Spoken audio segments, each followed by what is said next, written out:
This is an application of Lakeside Liquor, also known as Lakeside Pantry, for a Class A retail fermented malt beverage and intoxicating liquor license. You have a motion, please?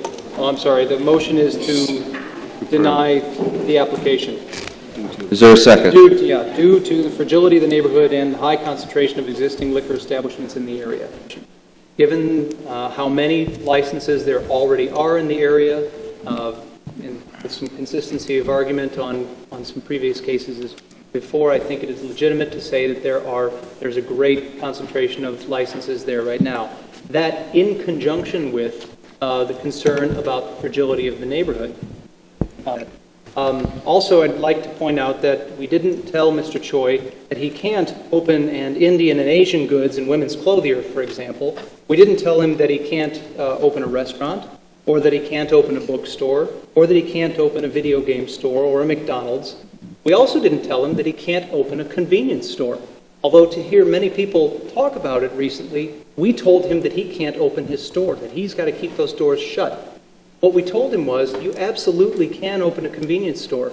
We are just recommending that you cannot sell alcohol on those premises.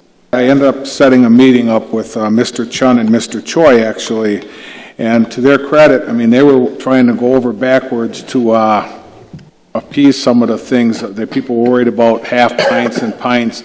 And just to let people know, everything that I mentioned to them that they would not have to, but they did agree to. They agreed to no pints, no half pints, no single cans of servings, no 40 ounces.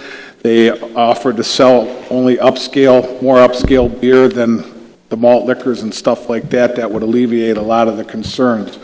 I think the committee in a lot of cases has been unfair.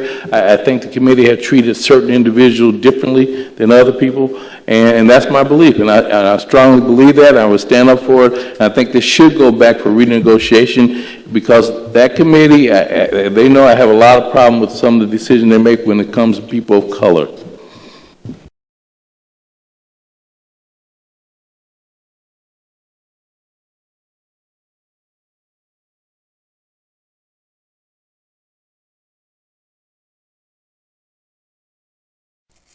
Is an application of ATM Financial Services, LLC, DBA, Carriage House Liquor Co., Douglas Nicholson agent for a Class B fermented malt beverage and intoxicating liquor license at 220 State Street.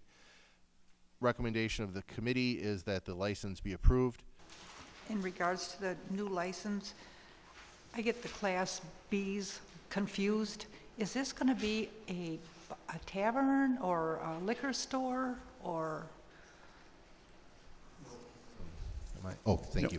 This is a retail establishment that's using the ability of the Class B, which is normally a bar license, to be able to then sell retail. They also allows them to have special events where they can have the manufacturer in or whatever to do sampling, or the retailer or whatever to sample the latest thing. And that on-premise consumption normally wouldn't be allowed without a Class B. So at just a strictly Class A type of place, you wouldn't be able to have you wouldn't be able to sample, have an event like that with a lot of sampling.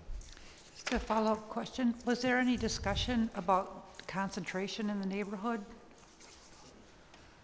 No, there